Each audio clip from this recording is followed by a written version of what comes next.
মারিয়া কোথায় আম্মু? ও মারিয়া গাছে উঠছ? হ্যাঁ তুমি তো দেখি গাছে উঠছ, লিচু গাছে।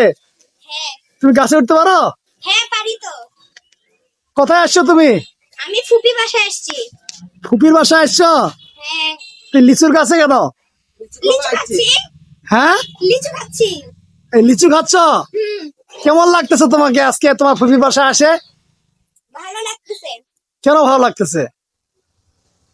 এখানে অনেকগুলা লিচু আছে। তারপর আমি ফুপি বাসায় যখনই আসি তখনই লিচু গাছে উঠি।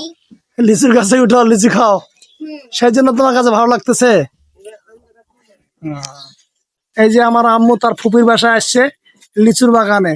এই যে লিচু, এই যে লিচুর গাছ, শুধু লিচু ধরে আছে। আমার মেয়ে গাছে উঠে লিচু খাচ্ছে, ফরমালিন মুক্ত লিচু।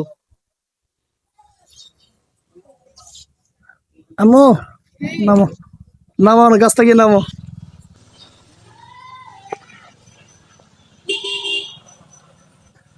অনেক সুন্দর লিচু, দিনাজপুরে আমাদের লিচুর জন্য বিখ্যাত।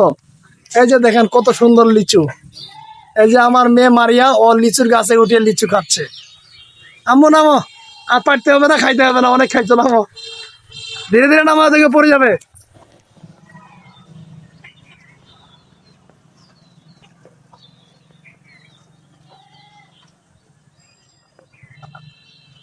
আসো। কতগুলো লিচু খাইছো আম্মু? 30টা পার। 30টা মতো লিচু খাই ফেলছো?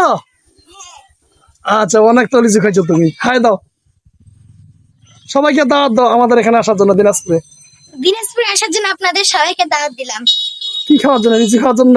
হ্যাঁ লিচু খাওয়ার জন্য। সবাই চলে আসবেন, আমার মেয়ে মারিয়া ওর লিচু খাওয়া দাওয়াত দিচ্ছে আপনাদেরকে। এই যে দেখেন কত লিচুর গাছ, আর লিচু কত লিচু ধরছে। এগুলা সব ফরমালিন মুক্ত, কোনো কিছুই নেই, সুন্দর লিচু। হ্যাঁ আম্মু, ভালো থাকো।